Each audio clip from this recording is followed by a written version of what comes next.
All right, we are back with another 2023 NFL season breakdown.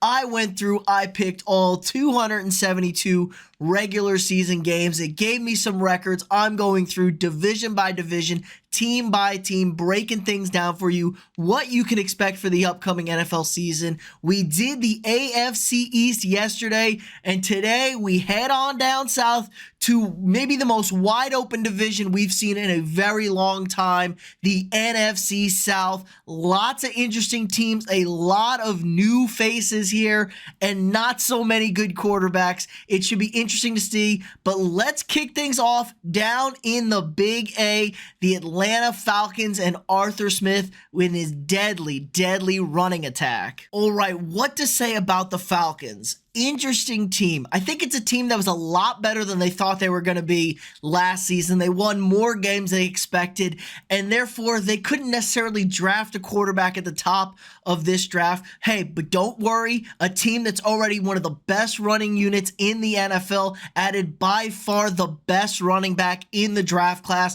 maybe the best running back we've seen since the likes of Adrian Peterson, and that would be Bijan Robinson out of the University of Texas, a complete back who's a dominant every down guy you can use. And this already pairs them with a guy like Tyler Algier, who ran for 1,000 yards last season, and Cordero Patterson, who somehow has become a running back late into his career, kind of a renaissance man. The big question is here, they had horrible quarterback play from Marcus Mariota for most of the season. Then they switched over to Desmond Ridder, and honestly, I didn't see a lot of juice from Ridder. He was okay. He didn't feel like he's going to be a starting quarterback in this league, very unlike how I felt watching Kenny Pickett last year. But this was an awful defense, and they really upgraded on this defense.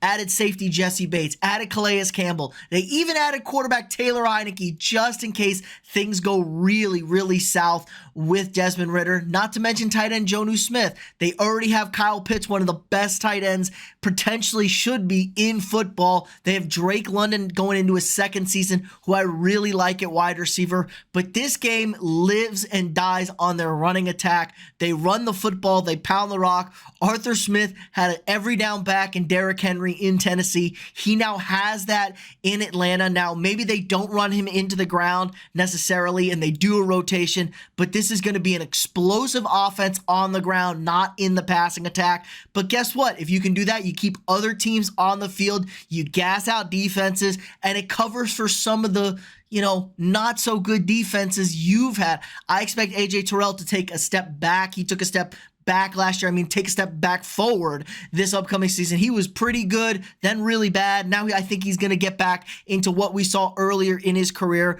I think this is an interesting team. I think the Falcons do pretty well on the season. I got them going 9-8, which is a pretty good mark in this division. The question is it good enough? There's some other teams, some young and up-and-comers that want to get to this mark. They didn't need more than this last year to win the division. The question is, will it be enough for this year? Speaking of new up-and-comers, we have your Carolina Panthers. Carolina cleaned house last season. They shipped off Christian McCaffrey. They fired head coach Matt Rule. Steps in Frank Reich. This was a great coaching hire, I feel like. A guy who never got the quarterback position figured out in his time in Indy. Now, what do? They trade up. They get the number 1 overall pick, and they land themselves a franchise-type quarterback, hopefully in a guy like Bryce Young. I'm a big Bryce Young fan. I don't care about his size. I don't care about that. The guy's a gamer. The guy wins football games. He plays best when his back is up against the wall, and you can't coach that. You can't teach that. And they rebuilt this whole team. They lost Christian McCaffrey. They lost Donta Foreman, who got the most of their carries last season. This was a competitive football team competing with Tom Brady and the Buccaneers for that division. We have a very good defense in Carolina. They're nasty. They confuse people. They get stops. They just need some competent offense. Now, Sam Darnold was decent down the stretch. I think they're going to be a lot better this year with Bryce Young at the helm. fill in Miles Sanders, who I thought was awesome in Philadelphia last year. You got a lot of nice new toys.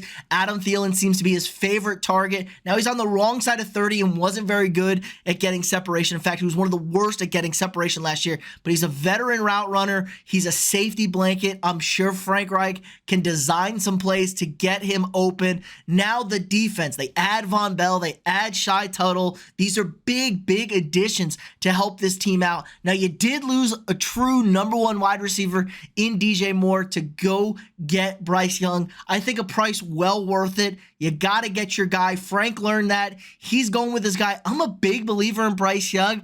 I think they're going to have a very solid season. I got them going 7-10 on the year. A very good first start for them. Now you say, is it really progress after where they finished last year? I would say yes. You're bringing in a whole new regime. A lot of people like them to be competing for the division.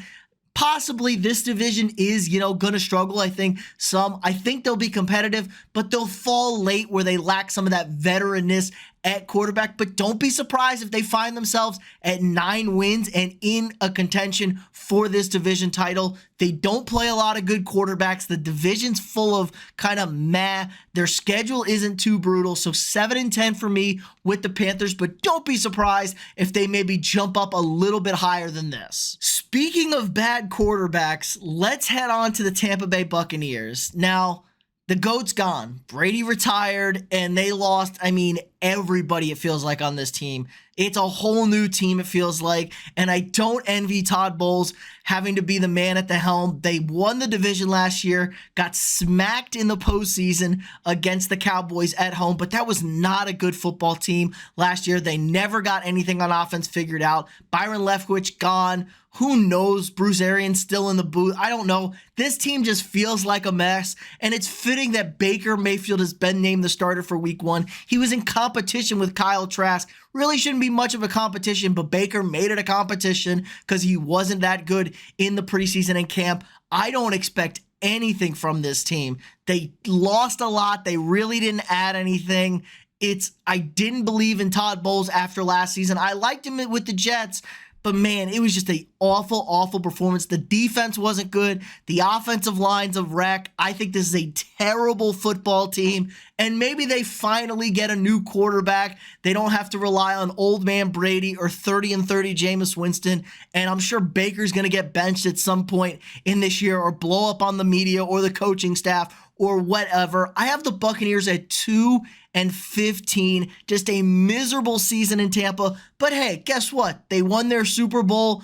They're happy. I expect Mike Evans to be a potential trade target at the deadline, if not before the season. There's already rumors starting to swirl. He's a little banged up. Maybe they trade him. That's a reliable guy. I think this is a complete rebuild in Tampa. They get rid of Todd Bowles. They get rid of Bruce Arians, wherever he is in the booth. I think it's a complete reset, and that's fine. You did what you needed to do. They have a lot of upcoming contracts, a lot of guys who are going to want to go play elsewhere and win some football games. So this could get very ugly in Tampa, but it's nothing they're not used to, and I think they're still satisfied after that ring. Okay, and finally, we got the New Orleans Saints. The big addition at quarterback with Derek Carr is a much-needed upgrade after having Andy Dalton for most of the season.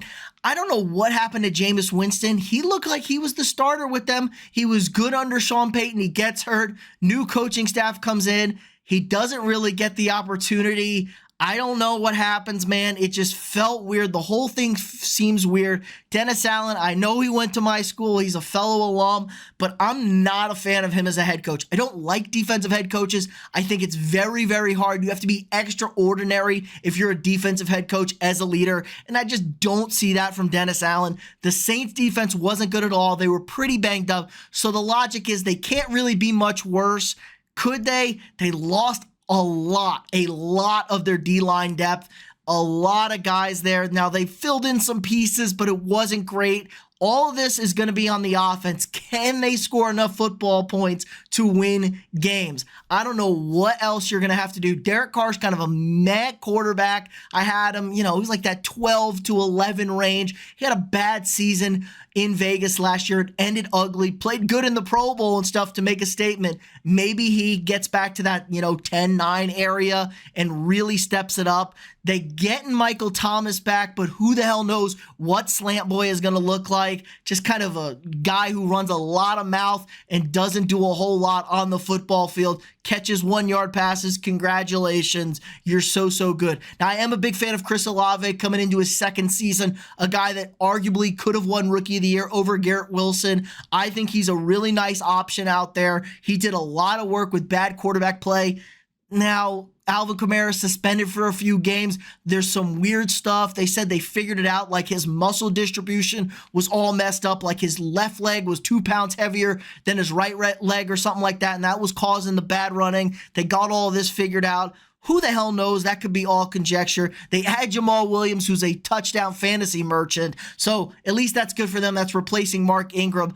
I just don't know if it's going to be enough in this division that they can get done. Now, like I said, they don't play a lot of good quarterbacks. If the defense is better, you can win some football games. I think Jalen Hurts and Kirk Cousins are the two best quarterbacks they face this upcoming season. So there is potential there for the Saints. You don't need to win a lot of football games to win this division, I think.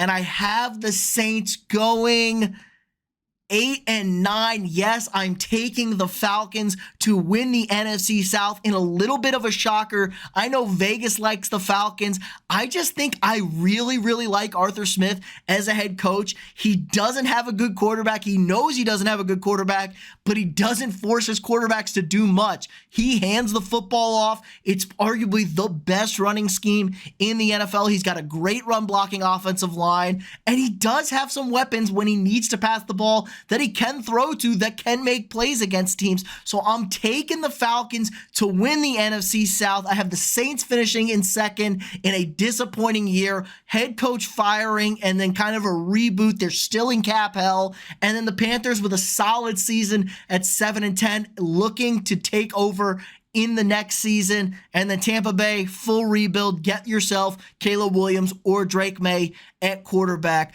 But let me know what you guys think in the comments below. Are you riding with the Dirty Birds, or are the Saints coming marching in? Who do you guys like in this division? Maybe Bryce Young and the Panthers shock the world, go from worst to first, and win this division, or whatever they finished. They might have finished worst. I don't even remember where they finished.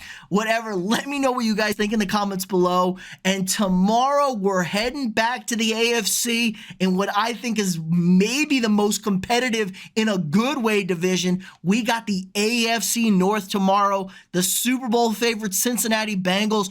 Don't sleep on the Ravens and Lamar Jackson. New offense and happily paid. And what about Mike Tomlin and the Steelers? Always competitive. I like that team a lot. And if Deshaun Watson can get back to that top 5, top 10 quarterback he used to be before everything occurred, man, the Browns are a deadly football team, one of the most talented in the league. So it should be a very close race in the AFC. So we got that one coming at you tomorrow. All right, let me know what you guys think in the comments below. I want to hear from you all what your thoughts are on this. Like this video, subscribe to the channel if you're not already, share this video with your friends. It really helps the channel out a lot. If you want to support the channel more, click that join button or hit the link in the description and sign up for a channel membership. You get a lot of cool emojis and badges and stuff when you can use in our live streams during Monday Night Football games or any live streams. You get cool member shout outs, member only live streams. It helps support me, allowing me to make more of this great sports content for y'all. Again, like this video, subscribe to the channel, share it with your friends. Thanks for stopping by, and I'll see y'all tomorrow.